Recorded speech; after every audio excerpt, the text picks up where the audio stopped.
네, 저는 지난 시간에 에베소서 5장 2절까지의 말씀을 중심으로 예수 그리스도를 따라 살아감, 그리스도를 본받는 삶, 바울을 본받는 삶에 대해서 설교로 전하였습니다. 그래서 2절에 그리스도께서 너희를 행하신 것 같이 너희도 행하라고 했습니다. 그런데 지난 대림절 기간에 예수님을 생각하며 우리 성도님들은 정말 예수님을 본받기 위해 열심히 살아내셨습니까? 성탄절이 끝나고 나서 남은 게 트리가 있었구나 하면은 안 됩니다. 그래서 저는 이런 우리 삶에서 본받는 자녀라면 어떻게 해야 될까 했을 때 오늘 본문이 있는 이 부분이 매우 중요해지는 것 같습니다. 바울처럼 예수님을 본받으려면 우리 모두가 여기 계신 성도님들 모두가 저처럼 목사나 선교사가 돼야 될 것만 같습니다. 왜냐하면 말씀대로 살아가고 바울을 본받으면은 마치 지금 삶을 다 정리하고 지금 바로 동남아로 혹은 남태평양에 있는 어느 섬으로 중앙아시아로 왠지 선교를 나가야 되면 될 것 같습니다. 그리고 그 말씀 하나가 내 삶의 근심이 돼서 좋은 핑곗거리가 되죠. 하나님, 나는 그건 아닌 것 같아요 라고 우리는 핑계대곤 합니다. 그런데 바울도 그런 우리의 마음을 알아서 그런지 고린도전서 12장 7절에서 이렇게 말하고 있습니다. 만일 온 몸이 눈이면 듣는 곳은 어디며 온 몸이 듣는 곳이면 냄새 맡는 곳은 어디냐. 아멘. 바울이 고린도전서 12장에서 각 교회가 어떻게 구성되어야 하는가를 했을 때 모두가 눈이 아니고 모두가 귀가 아니고 모두가 코가 아니다라고 말하면서 각자에게 맡겨진 바가 있다고 말하고 있습니다. 저는 이 부분이 방금 제가 전한 것처럼 모두가 목사일 필요 없고 모두가 선교사일 필요 없고 모두가 각자 맡은 일이 있다는 것을 말하는 것 같습니다. 하지만 우리는 이 말씀을 듣고 오늘 말씀을 다시 보면서 분명히 한 가지는 결단해야 됩니다. 바로 5장 2절 이후인 5장 3절부터 14절까지 본문을 따라가면서 우리가 어떻게 살아가야 하는지, 어떻게 구체적으로 하나님의 말씀대로 살아가는 것이 빛의 자녀로서 살아가는 것인지 돌아볼 수 있는 시간 되길 바랍니다. 사실 3절부터 7절을 보면은 꼭 무언가를 빨리 벗어나고 떠나야 될 것처럼 바울은 말하고 있습니다. 이것을 정리하면 크게 두 가지를 말하고 있습니다. 하나는 욕심을 따르지 마라. 둘째로는 속이지 말라입니다. 그러면 그러지 않는 우리가 어떤 삶을 살아야 합니까? 했을 때 바울은 말하고 있습니다. 감사하는 말을 하면서 그리고 이 감사하지 않고 너희를 속이며 욕심을 따르라고 하는 이런 사람들에게서 떠나라 하고 있는 것입니다. 왜 함께하지 말고 왜 떠나라고 하는지 말씀을 준비하면서 계속 고민하는데 머릿속에 이 네 단어가 떠올랐습니다. 한자 한번 보여주시겠어요? 네, 혹시 이거 바로 읽으시는 분들이 계실 겁니다. 네, 이거 이렇게 읽으면 음가로 하면 다실 겁니다. 금묵자흑이라고요. 네, 우리가 먹을 가까이 했더니 사람의 검은색으로 물들었다라고 했던 말 중 하나입니다.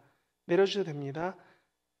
3절부터 7절을 잘 읽고 여러 번 생각했더니 떠오른 단어가 방금 보여드린 금묵자흑입니다. 그리고 오늘 본문보다 조금 앞선 5절, 6절에서는 그 흑에 대해서 뭐라고 말하냐면 하나님의 나라를 유업으로 받지 못함, 불순종의 아들들이라면서 분명히 떠나야 될 존재들을 말하고 있습니다. 결국 오늘 본문은 바울이 그렇게 말하는 겁니다. 우리가 왜 이런 사람들에게서 떠나야 되느냐? 왜냐하면 이런 사람들이 바로 흑이기 때문에 그렇습니다. 우리가 먹을 가까이서 흙이 묻는 것처럼 우리가 이런 사람들, 불평하고 유혹하고 욕심대로 따라가고 하나님 나라를 떠난 사람들, 불순종한 사람들 곁에서 머물다 보면은 어느 순간 나도 모르게 그런 삶이 생각이 물들어 버린다는 겁니다. 금묵자흙처럼요. 그래서 분명히 바울은 말하는 겁니다. 왜 떠나느냐? 너희가 그들 속에서 거룩함을 지켜내기 매우 어렵기 때문입니다. 거룩함은 하나님께서 세상과 다르게 구별하신 그 구별을 지켜가는 것이 거룩의 한 방법인데, 세상과 같은 자리에 있다 보니 우리도 모르게 그 거룩함이 아닌 세상과 타협을 선택하곤 합니다. 그래서 바울은 계속 말하는 겁니다. 7절에 보면 그렇게 말하고 있죠. 그러니까 이들과 함께하는 자가 되지 말라고요. 하나님이 거룩하시니 본받는 우리도 거룩해야 됩니다. 본받는 우리가 빛의 자녀로서 거룩해야 되기 때문에 이들에게서 떠나서 흙과 가까이 안 하는 삶을 선택하는 것이 너희에게 좋다 하는 게 오늘 에베소서의 말씀입니다. 우리가 자체적인 능력으로 이것에서 벗어날 수 있다면, 우리 스스로가 거룩할 수 있다면 우리는 하나님이 예수님을 보내신 것을 부정할 수 있을 것입니다. 하지만 여기 계신 모두는 다 같이 한 가지를 믿고 있습니다. 예수님이 날 위해서 이 땅에서 죽으셨음을요. 그것을 믿는 우리 모든 성도라면은 분명히 우리는 알고 있습니다. 우리의 능력으로는 이 세상과의 타협을, 그리고 죄성을, 욕심을 벗어날 수 없다라는 걸요. 그래서 오늘 본문은 8절부터 10절까지 빛의 자녀로 살아가라고 말하고 있습니다. 욕심에서 벗어나고 그렇게 하나님에 따르지 않는 사람들에게서 벗어난 빛의 자녀는 어떻게 살아가는가? 오늘 본문 8절을 보시면 이렇게 써 있죠. 너희가 전에는 어둠에 있더니 이제는 주 안에서 빛이라, 빛의 자녀들처럼 행하라 라고 말하는 것입니다. 이 어둠이 앞서 말했던 3절부터 7절에 나오는 유혹과 속이는 말과 욕심이라는 그 어둠의 자리에서 너가 떠나 있어야 한다는 겁니다. 그게 빛의 자녀인 것입니다. 우리는 이런 어둠의 자리에 떠나서 빛 가운데 살아가는 게 어떤 것입니까? 라고 고민할 때 바로 이어지는 구절은 정확하게 그 받지 말았는데, 먼저 한 구절 더 봤으면 좋겠습니다. 베드로전서 2장 9절을 함께 보시면은 여기에는 우리를 어떻게 옮기셨는지에 대해서 베드로 사도가 했던 말이 나옵니다. 여기에 보면 중간에 이렇게 써 있죠. 너희를 어두운 데서 불러내어 하나님의 기이한 빛에 들어가게 하신 이의 아름다운 덕을 선포하게 하려 하심이라 라고 쓰여 있습니다. 아멘. 내려주셔야 됩니다. 우리가 어디 있었냐면은 어두운 데 있었는데 하나님이 우리를 비추시는 그 빛 가운데로 옮기신 하나님의 선택하심, 사랑하심, 우리를 지켜주심이 말씀 가운데 있다라고 말하고 있습니다. 그래서 이것이 하나님의 사랑이고 우리는 이 사랑을 기억해야 한다는 것입니다. 그래서 우리는 빛의 자녀처럼 행하라는 말에서 그 빛이 무엇인지 고민해 봐야 됩니다. 왜 빛의 자녀이고 왜 빛의 자녀가 무엇을 행해야 되는가 하면은 요한복음 9장 5절에는 이렇게 쓰여 있습니다. 예수님께서 말씀하시기를 내가 세상에 있는 동안 세상의 빛이로다 라고 말씀하십니다. 요한복음 9장 5절에서 말씀하시는 빛이라는 것은 예수님이 직접 자신은 세상의 무엇이다, 세상의 무엇이다 하실 때 한 가지 말씀입니다. 예수님이 직접 말씀하셨습니다. 뭐라고요? 내가 세상 가운데서 세상을 밝히는 빛이 되셨다고요. 그래서 우리가 세상에서 우리를 바라볼 때 그리스도를 따라가는 우리는 곧 빛의 자녀가 됩니다. 왜냐하면 그리스도를 따라가는 사람들이고 그리스도를 따라가는 사람들은 그리스도의 후손, 그리스도의 자손처럼 불렸고 결국 우리는 빛의 후손, 빛의 자녀가 되어버렸습니다. 그래서 에베소서를 읽는 많은 사람들은 이 빛의 자녀로 살아가는 것을 전혀 의심하지 않았습니다. 그리고 그 방법을 제가 말하고 싶었던 말씀 바로 다음인 9절에서 이렇게 말하고 있습니다. 9절 보시면 이렇게 써 있습니다.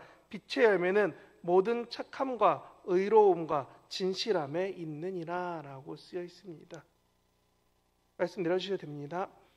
우리가 에베소서 5장 9절처럼 착하고 정의롭고 진리를 가지고 살아가야 된다라고 생각하고 알고 있지만 이 착함은 하나님 보시기에 선하게 살아가는 것입니다. 세상의 기준보다 더 높은 윤리의식을 가지고 하나님 보시기에 정말 올바른 그 도덕성을 기준으로 하여서 살아가는 것. 마치 창세기 1장에서 하나님이 계속 반복하신 하나님 보시기에 좋았더라라고 하는 그 토부대로, 하나님 보시기에 선한 대로, 착한 대로 살아가는 것이 선입니다. 그래서 그 선이 많은 것을 성경에서는 양선이라고도 했습니다. 그런데 이런 삶을 사는 사람에게 두 번째로 정의는 이렇게 말합니다. 하나님의 성품이자 죄가 없는 하나님, 그 뜻 가운데 바르게 하시고 최후의 날에 심판하시는 하나님, 그 성품대로 우리가 세상에서 우리의 의를 나타내는 것, 아니 우리에게 주어진 하나님의 칭의, 예수께서 우리를 위해 죽으시고 우리에게 의롭다 하셨던, 부탁하셨던 그 의대로 살아가는 것이 정의를 가지고 살아가는 것입니다.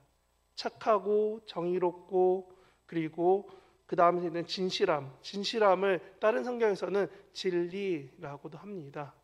왜 진리냐면 우리를 부르신 하나님의 말씀을 우리가 믿고 고백하고 살아가기 때문에 그렇습니다. 요한복음에서 이러죠. 진리가 너희를 자유케 하리라. 말씀이 우리를 자유케 합니다. 성령님이 우리에게 믿음 가운데 하나님을 아버지라 고백하게 하고 예수님을 나의 구세주라고 고백하게 하였습니다. 그런 고백이 내 입에서 떠나지 않고 내 삶에서 증거되는 것이 진실함, 진리가 되는 것입니다. 결국 우리의 삶에서 구절처럼 착하고 의롭고 진실한 게 나타나기 시작하면은 결국 우리는 10절처럼 주를 기쁘시게 할 것을 시험할 수 있는 것처럼 보여집니다. 아니, 우리의 삶이 이런 걸로 가득 채워졌기 때문에 누가 봐도 세상에서 우리를 보고 알 수 있습니다. 아, 내가 정말 크리스찬인가 아닌가요? 예전에 말했던 예수쟁이라는 말이 우리가 예수를 맨날 전하고 교회 가서 했기 때문에 예수쟁이가 아닙니다.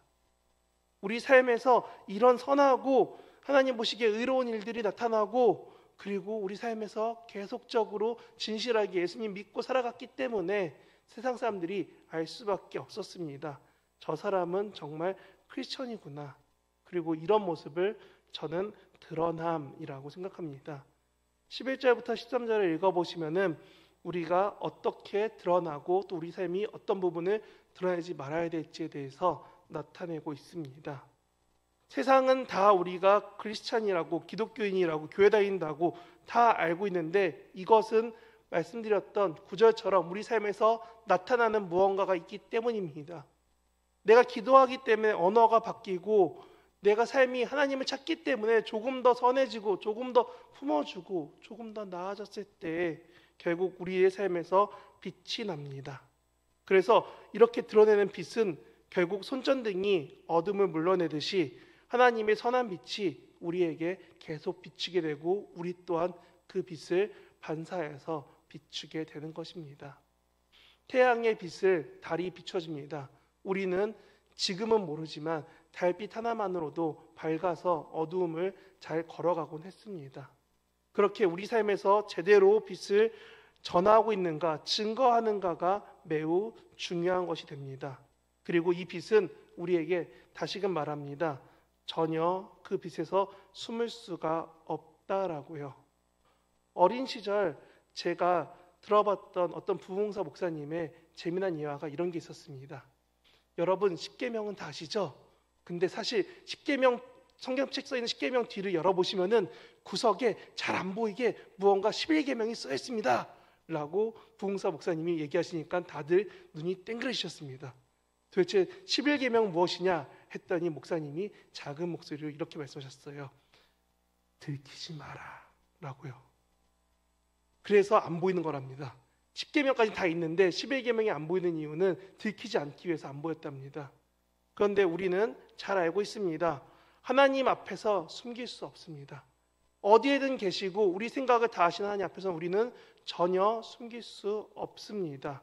그러니 방금 말했던 부흥사 목사님 말처럼 우리는 숨기고 싶지만 아무것도 가릴 수도, 아무것도 피할 수도, 아무것도 하나님 앞에서 나타내지 못할 것이 없다는 것입니다.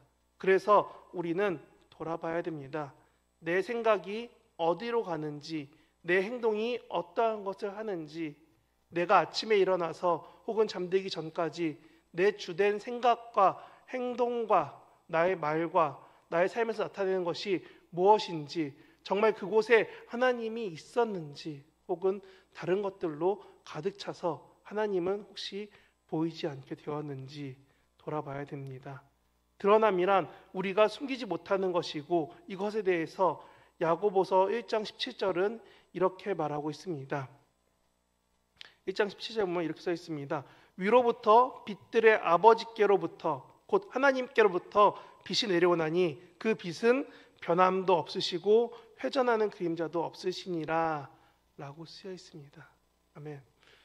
무슨 말이냐면 빛이 한 곳으로 비치면은 빛이 강한 쪽과 약한 쪽이 나타나기 때문에 약한 쪽은 분명히 어둡고 그림자처럼 나타나는 무언가 있어야 됩니다.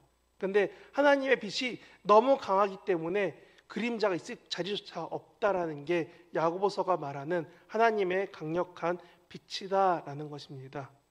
이 빛이 우리를 비추기 때문에 우리는 11절부터 13절 읽어보시면 우리는 그 빛에서 숨길 수가 없는 것입니다. 그래서 13절 쓰여 있지요. 모든 것은 빛으로 말미암아 드러나나니 드러나는 것마다 빛이니라 라고 말씀에 쓰여 있는 것입니다. 우리는 숨길 수 없습니다.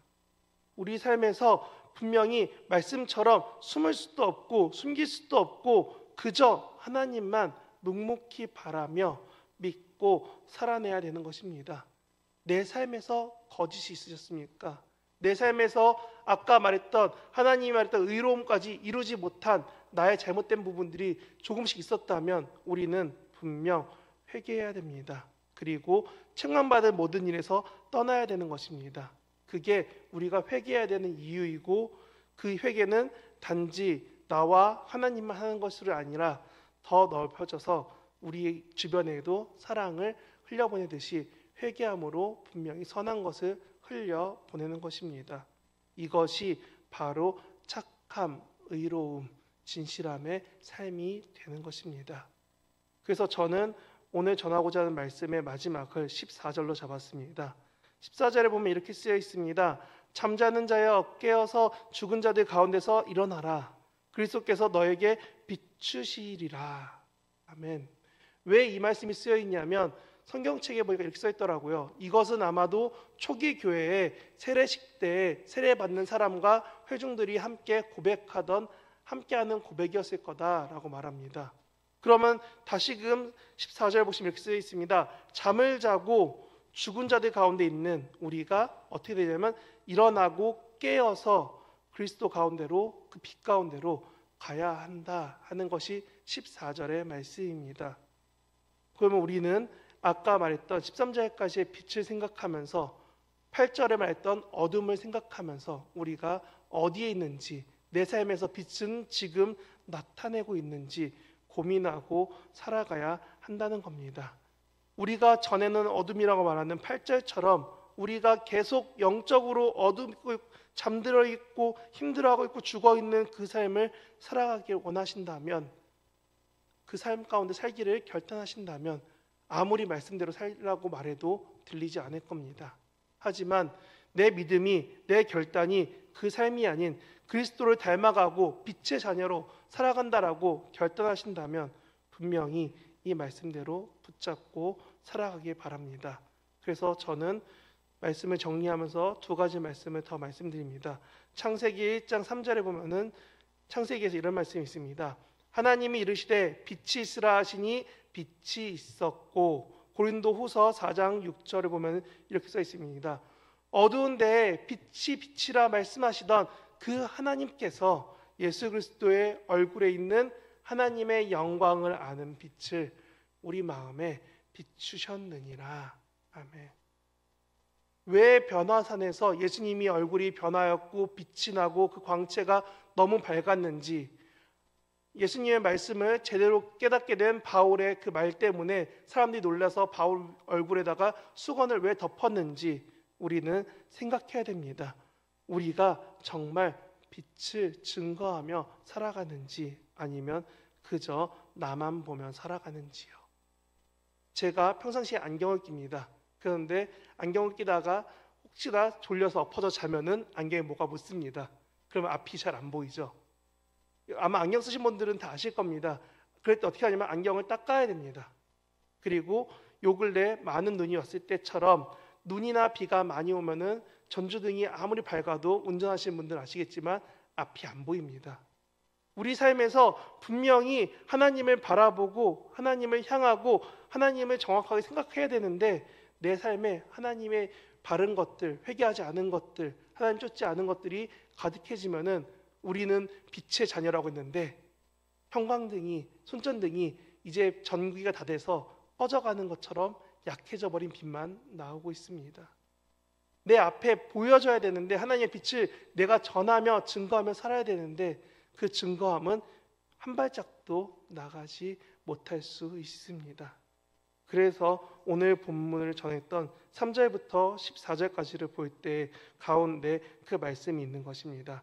주 안에서 빛의 자녀들처럼 행하라. 여러분은 어떤 삶을 사시겠습니까? 그 빛 가운데 남을 비추면서 판단하시겠습니까? 이 사람은 옷이 저러네, 삶이 저러네. 내 지식과 내 경험과 내 판단으로 비추시겠습니까? 아니면 작은 촛불처럼 내 주변에 약하고 힘들고 어려워하는 사람들을 위해 기도하기 위해 나의 관심을 쓰고 나의 에너지를 쓰고 하나님께 맡기신 교회를 위해 더욱더 섬기시겠습니까? 24년의 촛불이 다 탔다고 25년의 초를 새로 키면 된다고 내 삶을 단절할 수는 없습니다. 하지만 내 삶을 하나님으로 더 채워간다면 내 삶의 연약한 부분을 하나님께서 고쳐달라고 기도한다면 우리는 빛의 자녀로 살아갈 수 있을 것입니다. 그와 같이 하나님 말씀만 붙잡고 하루하루 살아간다고 고백하시는 저와 여러분 되시길 진심으로 바랍니다.